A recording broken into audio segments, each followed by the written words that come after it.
Via Justiça de hoje, nós vamos falar sobre os direitos reais de garantia, a responsabilidade patrimonial.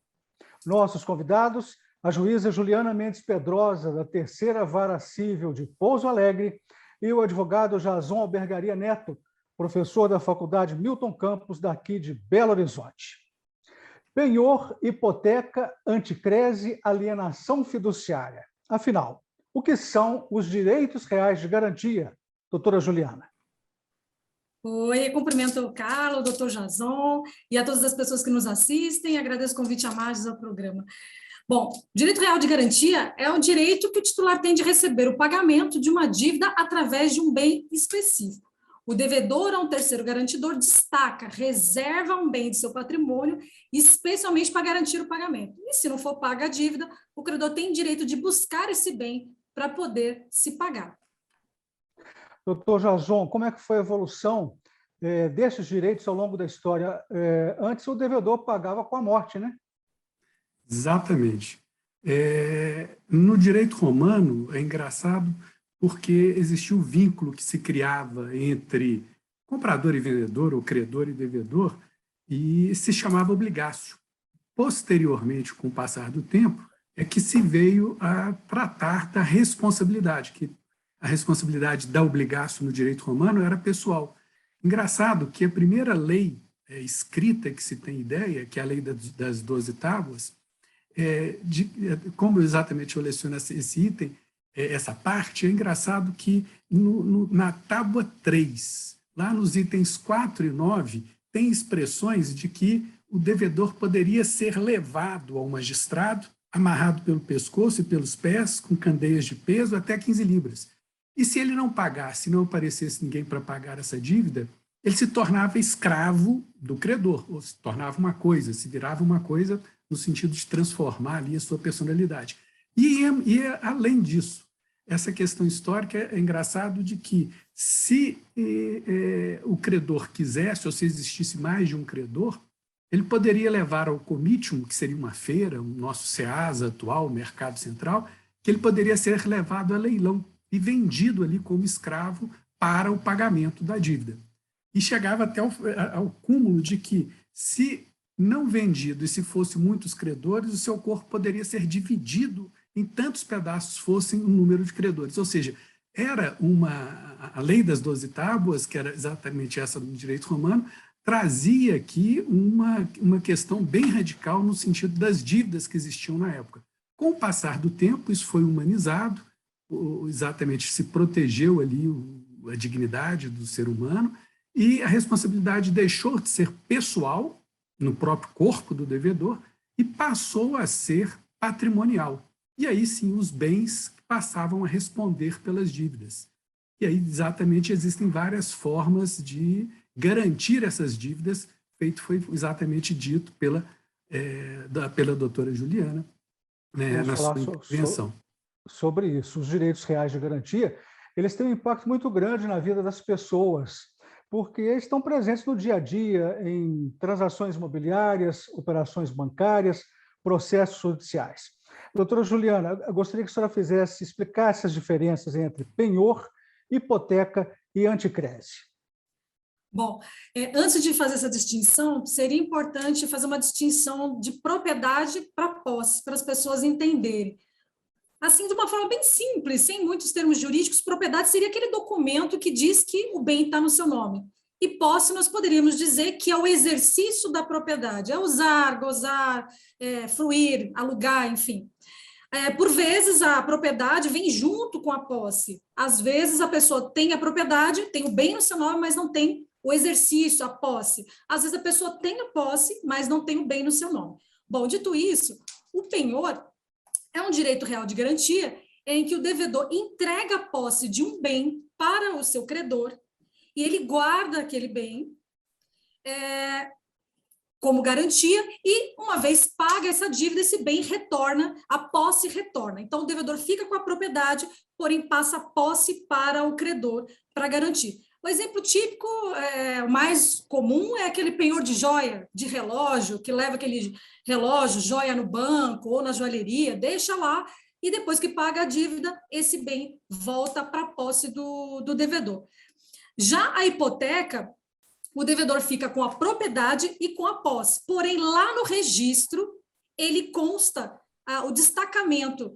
Hipoteca, via de regra, é de bens imóveis e penhor de bens móveis. Então, hipoteca ser bens imóveis ou outros que a lei disciplina, como aviões e aeronaves. Então, a posse e a propriedade fica com o devedor, porém, lá no registro fica anotado que aquele bem está reservado para o pagamento da dívida. Uma vez que não for paga, o credor pode vir atrás desse bem. E a anticrese é a menos utilizada, ela é... O devedor fica com a propriedade e ele deixa o credor utilizar aquele bem para se pagar. Então, o pagamento se dá através do uso do bem. O credor vai usar ou uma fazenda para plantar, ou uma casa de praia por uma temporada, pelo carnaval, pelo ano novo, enfim. Mas ele tem, com o pagamento da dívida, direito de usar aquele bem para se pagar.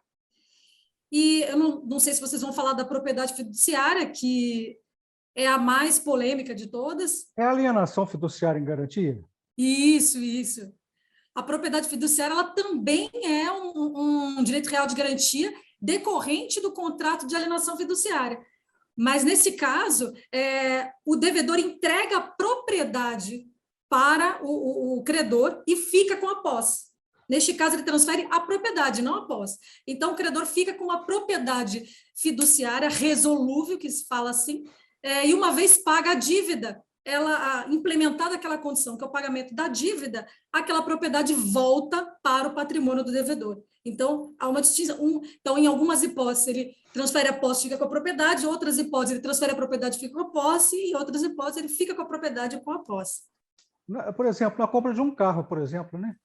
Pode ser por alienação Isso, compra de um carro. Hoje nós temos a alienação fiduciária, o mais comum, de carro, e também tem de propriedade imóvel agora. Ao invés da hipoteca, estão utilizando a alienação fiduciária. Nós vamos abordar também o Instituto Processual da Penhora. Doutor Jason, as pessoas confundem muitos termos penhor e penhora. O que vem a ser a penhora? É importante destacar, Carlos, nesse aspecto, que o penhor, explicado pela doutora Juliana,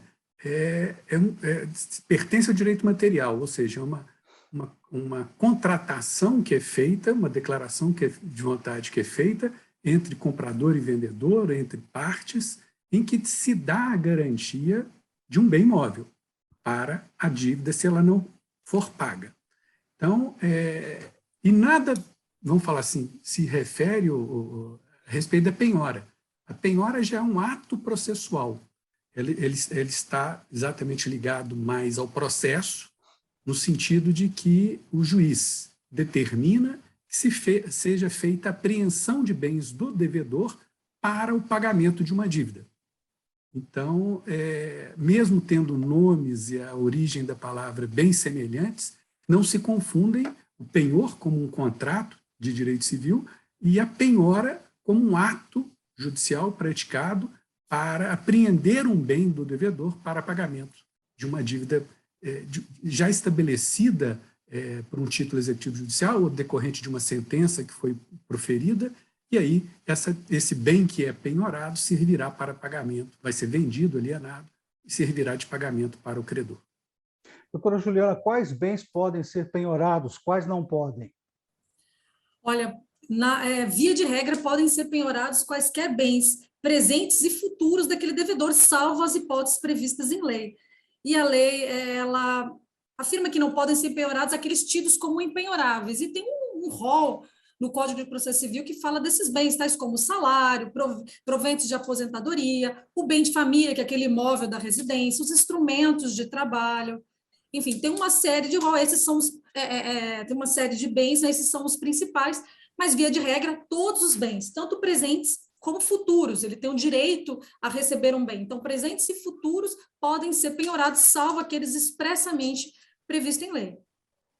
Doutor Jason, a penhora, ela, como disse a doutora Juliana, ela pode considerar os rendimentos salariais da parte devedora. Vou perguntar isso para o senhor, porque o Tribunal de Justiça deu uma decisão admitindo a possibilidade de penhora de proventos de aposentadoria. Gostaria que o senhor analisasse essa decisão em face do ordenamento jurídico.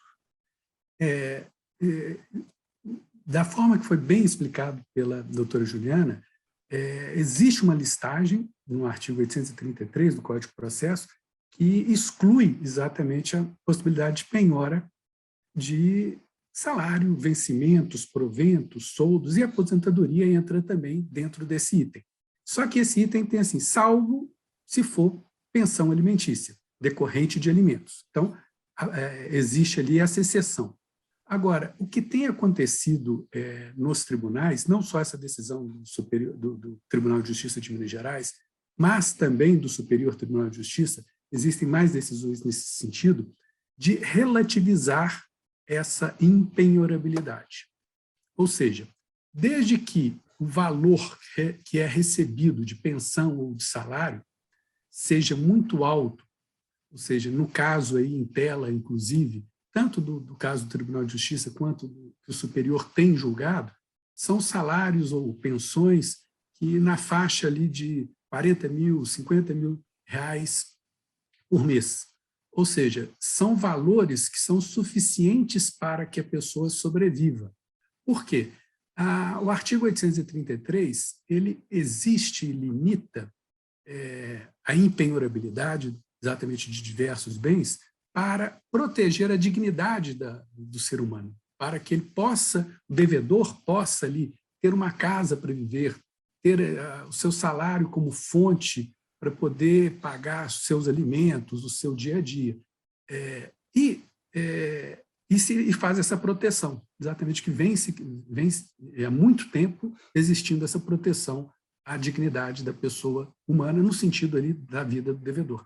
Então, essa decisão do tribunal, ela vem relativizar, dizendo o seguinte, o que for excessivo, o que for além do necessária sobrevivência, ou seja, um salário de 30, de 40, uma pensão, uma aposentadoria de 40, 50 mil reais, dá muito bem para que ela tenha ali o seu valor de seu dia a dia para sobreviver, mas vai penhorar aí no caso, salvo engano, essas decisões têm fixado entre 10% ou 20% do valor da aposentadoria, não se penhora o valor total, completo, mas um percentual dela até o pagamento total da dívida.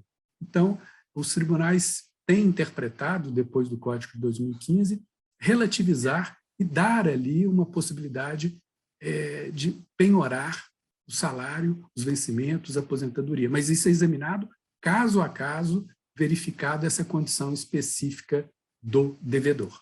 Significa, doutora Juliana, então, que com o CPC de 2015, a impenhorabilidade da renda, né, ela deixou de ser absoluta, é isso? Isso, ressalva tanto essa questão do débito alimentar e também as importâncias, o Código fala em acima de 50 salários mínimos, mas, na verdade, os tribunais têm buscado isso que o doutor Jason falou, que é a dignidade, que esse foi o intuito do legislador, né? Ressalvar a dignidade. Respeitada a dignidade, o resto seria para pagar as dívidas, mesmo porque a pessoa paga as dívidas com próprio salário, não é de outra forma, não vai ser furtando que ela vai pagar a dívida, vai ser da sua remuneração, exatamente da sua remuneração que vai sair o pagamento das suas dívidas. Ok. Nós vamos fazer agora um rápido intervalo, o Via Justiça volta em instantes.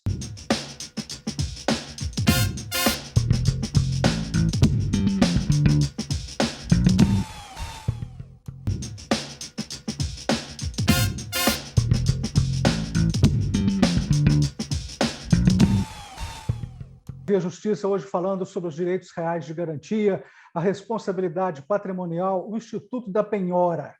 Participam do programa a juíza Juliana Mendes Pedrosa, da Terceira Vara Civil de Pouso Alegre, e o advogado Jason Albergaria Neto, professor da Faculdade de Direito Milton Campos, daqui de Belo Horizonte. Doutor Jason, como que é a ação de penhora? Como que ela funciona? A penhora decorre de um ato judicial, ou seja, a parte ingressa com uma ação de execução ou cumprimento de sentença, que exatamente no aspecto, a palavra técnica seria essa, mas é uma ação em que se pede o pagamento daquela dívida e a parte não realizando esse pagamento nos prazos legais, que na execução de título extrajudicial é 3 dias e no cumprimento de sentença são 15 dias, ou seja, se esse pagamento não se dá de forma voluntária, espontânea, quando é intimado pela justiça para realizar o pagamento, em ato subsequente, o juiz expede exatamente um mandado de penhora. E esse mandado de penhora vai apreender os bens necessários e suficientes para o pagamento daquela dívida. Vai se fazer uma avaliação desse bem, vai se nomear um depositário para permanecer, ficar com o bem, até que ele seja levado a um leilão público para que se transforme em dinheiro e sirva de pagamento da dívida para o credor. Antes a gente ouviu falar, doutora Juliana, em penhora no rosto dos autos, né? Hoje a gente ouve falar em penhora online. Gostaria que a senhora falasse sobre isso. Bom, penhora online é novidade, vem sendo trazida pelo legislador nos últimos anos, é a possibilidade de penhora de dinheiro de forma eletrônica. Atualmente, o Poder Judiciário ele tem um convênio com o Banco Central, e assim a gente pode utilizar a ferramenta que se chama Sisbajude. E através do Sisbajude, o juiz dá um comando para o Banco Central dá um comando para as instituições financeiras e fintechs, e ela vai bloquear em todas as contas que ele possuir, inclusive em ativos, até o limite indicado da execução. Então, uma vez bloqueado, já é considerado como penhora do dinheiro, que inclusive tem prioridade na ordem de preferência das penhoras. Agora, algumas explicações práticas. Doutor Jason, o usufruto vitalício pode ser penhorado? O usufruto é um direito real que recai sobre o imóvel. Então, nesse aspecto, o que se penhora é o direito do uso. Então, o usufruto propriamente dito não tem como ser penhorado, porque é um direito real que está inerente. Então, tem se admitido na doutrina e na jurisprudência que se possa penhorar o direito do usufruto. Ou seja, eu tenho exatamente uma casa. Essa casa sofreu ali, eu sou usufrutuário de uma casa, tenho um proprietário e eu sou usufrutuário. Por exemplo, que é muito comum de acontecer. Eu doei meu imóvel para meu filho, e que tem a nua propriedade, e reservei para mim o usufruto. Vem um processo e aí exatamente pode penhorar esse usufruto? Não, o usufruto propriamente dito, não, mas ele pode penhorar o direito. Exatamente o que seria o direito? Ele poderia fazer a penhora da cessão, ou seja, pegar esse imóvel que eu tenho, usá-lo para alugar, ou ele próprio usufruir desse bem até o pagamento da dívida. Depois o bem retornaria para o meu usufruto novamente. Então, a penhora do direito do usufruto pode, mas o próprio usufruto é vedado. Conta poupança pode... Perdão. Só um pequeno comentário. Lógico que vai ser analisado caso a caso, porque às vezes a pessoa só tem aquele usufruto, o único bem, ela doou para o filho e usufrui daquele. Então, se penhorar o usufruto, ela fica sem residência, entraria meio que naquela impenhorabilidade, poderíamos dizer assim. Agora, se ela tem usufruto de vários bens, né, aí sim, não haveria problema de penhora do exercício desse usufruto. Doutora Juliana, conta poupança pode ser bloqueada judicialmente? Então, a conta poupança está nesse rol da impenhorabilidade. A lei fala até 40 salários mínimos seria impenhorável. Porém, os tribunais têm entendido a possibilidade de penhora, não só, aliás, a lei ressalva também a questão do débito alimentar, mas os tribunais têm excepcionado a penhora da poupança quando o devedor desnatura a poupança, utiliza a poupança como conta corrente fosse, porque tem muitos devedores que não têm mais conta corrente, ele só tem poupança, até mesmo para poder alegar impenhorabilidade. Então, ele usa aquela poupança para débito, crédito, pagamentos, porque poupança você deixa o dinheiro lá guardado, poupando. Então, quando se percebe que a pessoa está usando a poupança como conta corrente, aí os tribunais têm excepcionado e autorizado a penhora da poupança. Doutor Jason, o imóvel do negócio, o negociante tem lá o seu imóvel onde ele trabalha, ele pode ser penhorado para pagar a dívida ativa? Sim, dentro dos bens que são passíveis de penhora, existe a penhora da empresa, existe a penhora das cotas da empresa e existe a penhora dos imóveis do devedor. Então, caracterizado essa situação de ter ali um comerciante que possui um imóvel próprio e ali estabelece o seu comércio, a sua atividade empresarial, existindo dívida, e ele não exatamente não sendo insolvente, estando dentro de um processo de execução em que ele tem condições de pagar, ou seja, o patrimônio é maior do que a dívida, seria possível se fazer a penhora da mesma forma que exatamente foi explicado, ou do imóvel no seu exercício do uso dele, ou seja, durante um determinado período, poderia se penhorar, é possível, inclusive, se fazer a penhora da própria empresa, da atividade empresarial, até o pagamento da própria dívida. Óbvio que isso é necessário que se estabeleça uma fixação de um perito, nomeação de um perito, para que ele avalie o período em que o devedor usaria, o credor usaria essa empresa, ou usaria esse imóvel da empresa para o respectivo pagamento. Seria durante 1 ano, 2 anos, 3 anos, ou seja, teria que ser feito previamente um laudo e autorizado exatamente judicialmente, da forma de que, uma vez exaurido esse prazo, esse período, e quitada a dívida, retornaria ou o próprio imóvel ou a própria empresa novamente para o devedor, para continuar as suas atividades, depois de paga a dívida. Doutora Juliana, uma coisa assim, muito interessante, de muita curiosidade das pessoas em relação à penhora de automóveis, eu pergunto para a senhora, um automóvel com financiamento em dia, ele pode ser penhorado para quitar a dívida com outro banco? Então, se o financiamento ainda não se findou, ainda está pagando o financiamento, é o caso, normalmente, de propriedade fiduciária. Na verdade, esse bem não pertence ao devedor, e sim à instituição financeira com a qual ele financiou. O veículo não pode ser penhorado, porque ele é a garantia daquela propriedade fiduciária, ele é a garantia daquele financiamento. Agora, o que pode ser penhorado é o direito dele sobre aquele contrato.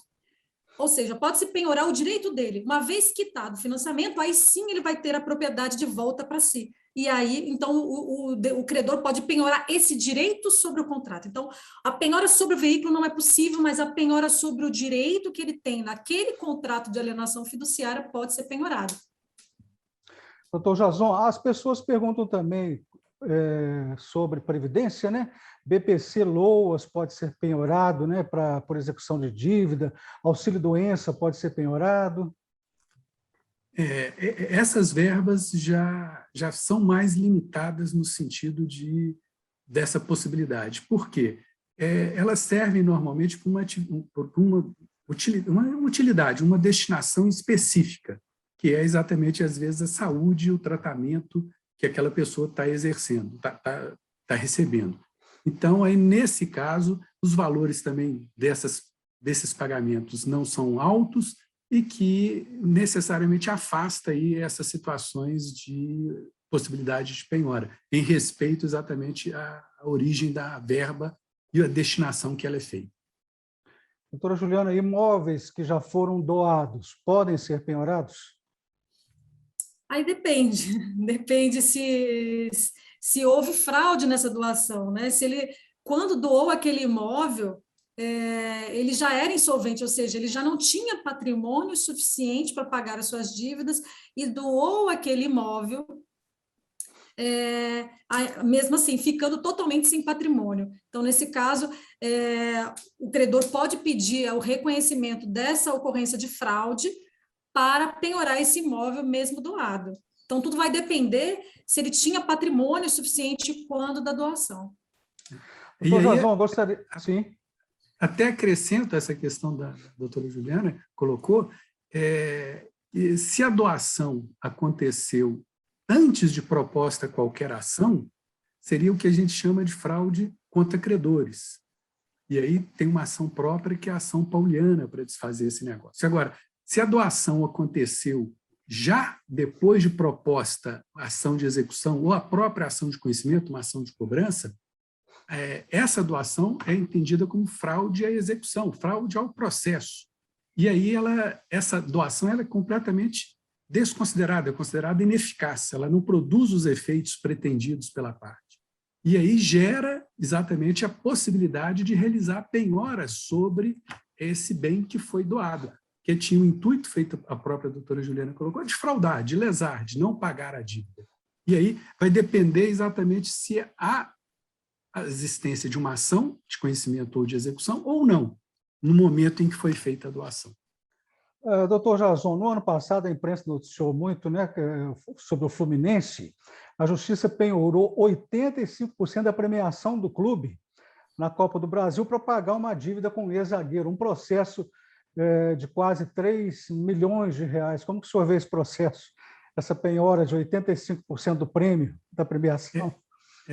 São exatamente situações que são frequentes hoje no futebol, não só o Fluminense, outros clubes também sofrem esse tipo de penhora, que é a renda que se tem da venda de ingressos, que é a renda de premiação de Copa do Brasil ou do Campeonato Brasileiro, em que se premiam os clubes. Esses valores são exatamente passíveis, são créditos que eles recebem, até direitos televisivos também acabam sofrendo essa penhora de processos em que eles já possuem.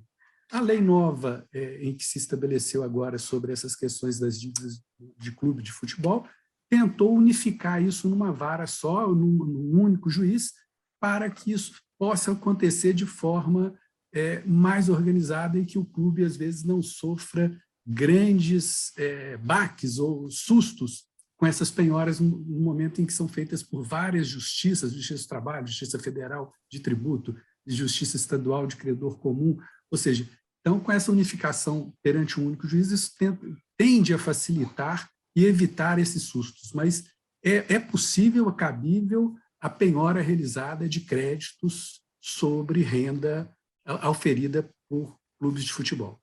Doutora Juliana, a última pergunta para a senhora, e nós vamos partir para as considerações finais, né? Estamos chegando ao final do programa. O credor pode exigir a penhora do único imóvel do fiador? A senhora responde essa e faça as considerações finais. No caso, pode. Se for locação residencial, existe uma lei que ressalva essa possibilidade do bem de família. O bem de família é impenhorável, salvo, e aí tem uma série de ressalvas, entre essa ressalva, no caso do fiador, de uma locação residencial. Está sendo discutido no Supremo Tribunal Federal se há possibilidade dessa penhora se a locação for comercial. Mas locação residencial pode sim ser, não há discussão, pode sim ser penhorada. Alguma consideração final que a senhora gostaria de acrescentar? Alguma coisa que eu não tenha perguntado?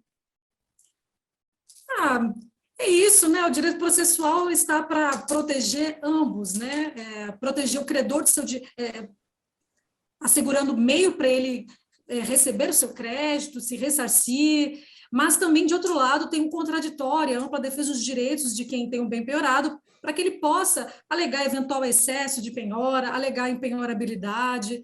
Então, de um lado, o Estado ele protege o direito de crédito, mas, de outro, a dignidade da pessoa humana e garantindo aí o contraditório, a ampla defesa e o devido processo legal. Doutor Jason, considerações finais do senhor.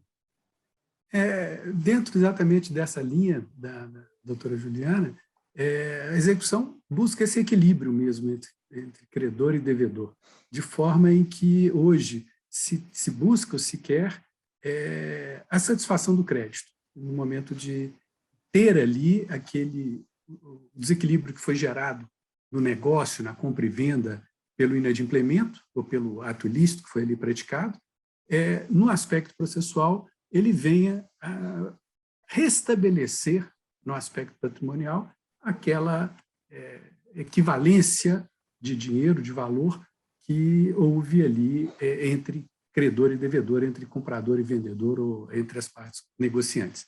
Então, o processo hoje está muito mais aberto, muito mais, vamos falar assim, transparente, no sentido de garantir ao devedor que ele tenha processo de execução nada mais do que é isso, que ele tenha os seus bens penhorados, que sirvam de pagamento da dívida, de uma forma bastante clara, bastante transparente, em que as proteções mínimas das impenhorabilidades que protegem aí essa dignidade mínima do ser humano. E, ao finalizar, venho aqui agradecer a Amages pelo convite feito, na pessoa da Isabela Teixeira, ao Carlos Menezes pelas brilhantes perguntas que realizou durante o programa e também de ter partilhado aqui com a doutora Juliana Mendes a possibilidade de estar aqui trazendo algumas questões ou solucionando algumas situações para o nosso ouvinte. Muito obrigado ao senhor, muito obrigado à senhora pelas participações. O Via Justiça de hoje termina aqui. Nós conversamos com a juíza Juliana Mendes Pedrosa, de Pouso Alegre, e com o advogado Jason Albergaria Neto. Anote aí o nosso e-mail para contato, viajustiça@amages.com.br. E lembrando, acompanhe a gente também pelas redes sociais da Amages. Obrigado pela audiência, até o nosso próximo encontro.